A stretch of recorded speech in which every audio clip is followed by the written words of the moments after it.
दोस्तों, आज का ये दिन गणतंत्र दिवस का आप सभी लोग जानते हैं कि संविधान के लागू होने की खुशी में मनाया जाता है। 26 जनवरी 1950 का हमारे देश का संविधान लागू हुआ था, लेकिन देश के आजाद होने के बाद में 26 नवंबर 1949 को इसी संविधान को भारतीय संविधान सभा ने अपना लिया था। लेकिन इसको लागू करने के लिए जो दिन चुना गया वो 26 जनवरी 1950। आखिर इसकी वजह क्या थी? किस वजह से इसको लागू करने के लिए 26 जनवरी 1950 का दिन चुना गया, ये जानना हमारे लिए जरूरी है। आपके मन में भी ये सवाल पैदा होता होगा कि आखिर क्यों इस दिन को चुना गया। इसकी एक बहुत खास वजह है। सन 1929 में दिसंबर में जब लाहौर के अंदर भारतीय राष्ट्रीय कांग्रेस का अधिवेशन हुआ, जिसकी अध्यक्षता पंडित जवाहरलाल नेहरू ने की थी, उसमें प्रस्ताव पारित करके इस बात का ऐलान किया गया, बल्कि चैलेंज दिया गया ब्रिटिश गवर्नमेंट को कि अगर ब्रिटिश गवर्नमेंट भारत को डोमिनियन का पद प्रदान नहीं करती है 26 जनवरी 1930 तक। डोमिनियन का मतलब होता है कि इसके अंतर्गत भारत ब्रिटिश साम्राज्य में ही स्वशासित इकाई बन जाता, उसका अपना शासन होता ब्रिटिश साम्राज्य के अंदर ही। तो अंग्रेज सरकार को चैलेंज दिया गया कि अगर 26 जनवरी 1930 तक भारत को डोमिनियन का पद नहीं प्रदान किया जाता है तो भारत अपने आप को स्वतंत्र घोषित कर लेगा, पूरी तरीके से आजाद घोषित कर लेगा। और हुआ भी यही। जब 26 जनवरी 1930 तक ब्रिटिश गवर्नमेंट ने भारत को डोमिनियन का पद नहीं दिया, तो भारतीय राष्ट्रीय कांग्रेस ने यहाँ के जो उस वक्त के जिम्मेदार थे, उन्होंने भारत के पूरी तरीके से स्वतंत्र होने की घोषणा कर दी। और उस दिन से 26 जनवरी के दिन स्वतंत्रता दिवस मनाया जाने लगा। वो स्वतंत्रता दिवस जिसे आज हम 15 अगस्त के दिन मनाते हैं। और 26 जनवरी 1930 से लेकर के देश के आजाद होने तक ये स्वतंत्रता दिवस 26 जनवरी के दिन ही मनाया जाता रहा। लेकिन जब हमारा देश आजाद हुआ 15 अगस्त 1947 को, तो 15 अगस्त को स्वतंत्रता दिवस के रूप में स्वीकार किया गया। लेकिन 26 जनवरी का एक अपना महत्व बन चुका था, उसकी एक अपनी इंपॉर्टेंस थी। तो उसके महत्व को और उसकी इंपॉर्टेंस को बाकी रखने के लिए सोचा गया कि इसके लिए क्या किया जाए।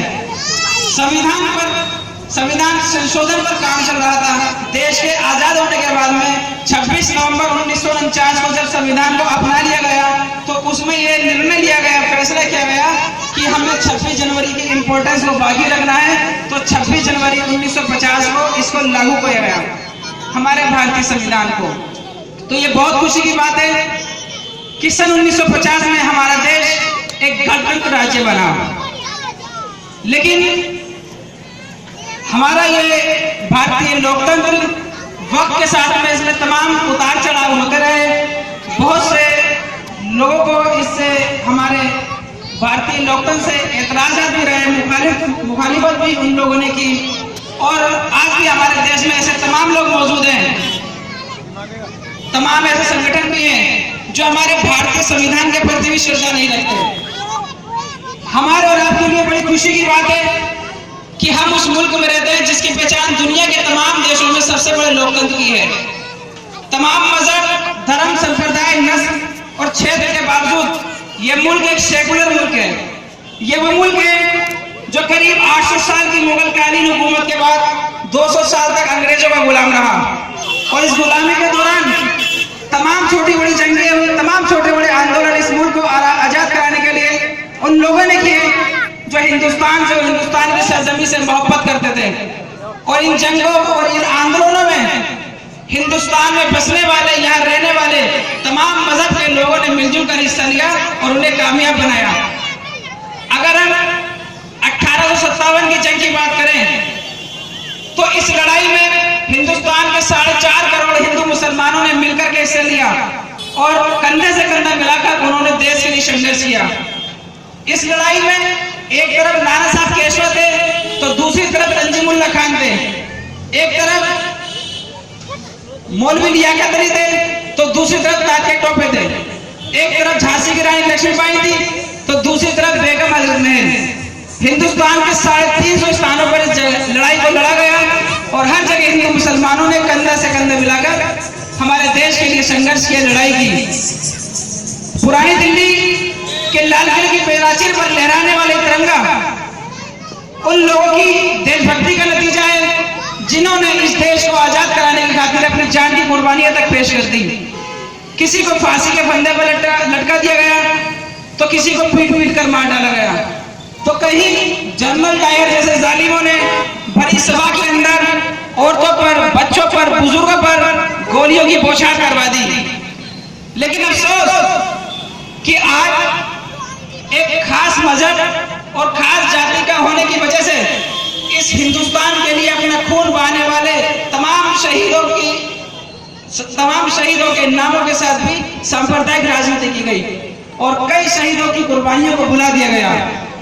हिंदू मुसलमानों के बीच में जो मोहब्बत और जो इत्तेहाद कायम था, एक सोची समझी साजिश के तहत उसको नफरत में बदल दिया गया। तमाम मजहब के लोगों को आपस में लड़वाया गया, कभी मंदिर मस्जिद के नाम पर, कभी गुरुद्वारे चर्च के नाम पर, कभी दलित और सवर्ण के नाम पर, कभी लव जिहाद के नाम पर, कभी घर वापसी के नाम पर, कभी धर्मांतरण के नाम पर। 23,000 दंगे हिंदुस्तान के अंदर हमारे खिलाफ हुए, जिसमें पूरी पूरी बस्तियों को आग लगा दी गई। इनमें हमारे हिंदू भाई भी शहीद हुए, मुसलमान भी शहीद हुए, तमाम मजहब के लोग शहीद हुए।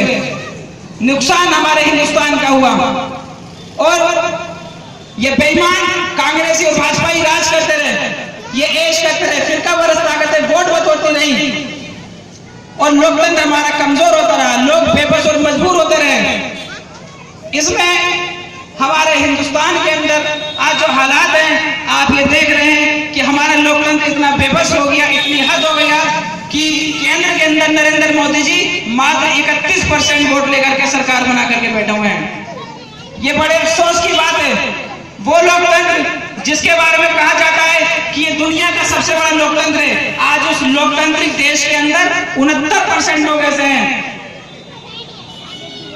69% लोग ऐसे हैं कि जिन्होंने भारतीय जनता पार्टी को वोट नहीं दिया, लेकिन उनकी केंद्र में सरकार है। ये वो लोकतंत्र है जिसका कॉन्सेप्ट हमारे संविधान ने पेश किया था और ऐसा कॉन्सेप्ट पेश किया था कि जिसके अंतर्गत हमारे देश के सभी जाति धर्मों को बराबरी और उनकी जरूरतों का बुनियादी सम्मान मौजूद था। लेकिन आज हमारा लोकतंत्र जाति और धर्मों के आधार पर कुछ इस तरह ढल चुका है कि जिस पर अक्सरियत का पूरा एहसास होता है।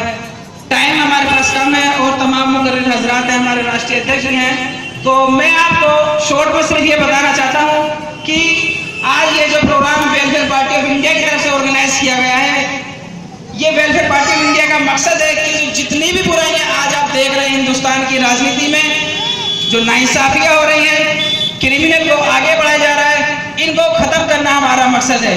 आप सभी लोगों से दरख्वास्त है कि आप लोग इस पार्टी को समझें, इसकी तहकीक करें और इसका साथ दें। बहुत बहुत शुक्रिया। बहुत बहुत शुक्रिया मोहम्मद आरिफ साहब।